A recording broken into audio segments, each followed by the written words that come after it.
भारतीय सीमा सुरक्षा बलामध्ये कागनीच्या संयोगिता बाचुळकरची निवड। कागनी तालुका चंदगड येथील संयोगिता गणपती बाचुळकर हिची नुकतीच भारतीय सीमा सुरक्षा बल बॉर्डर सिक्युरिटी फोर्समध्ये निवड झाली असून सर्वसामान्य शेतकरी कुटुंबातील मुलगी देश सेवेच्या अशा क्षेत्रात दाखल झाल्यामुळे कागनी गाव व परिसरातून तिच्यावर अभिनंदनाचा वर्षाव होत आहे। तिचे प्राथमिक, माध्यमिक व महाविद्यालयीन शिक्षण कागनी व ग्रामीण भागात झाले।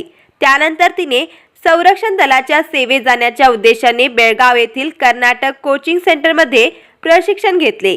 तिला या कामी आई, वडील व कुटुंबियांचे प्रोत्साहन, तर कागनी येथील सेवानिवृत्त ऑनररी कॅप्टन दशरथ मुरकुटे, विष्णू बेळगावकर, यल्लापा पाटील, भगवान कलागते, कृष्णा पाटील, बाळू बांडगे, पुरुषोत्तम सुळेभावकर आदींचे मार्गदर्शन व सहकार्य लाभले।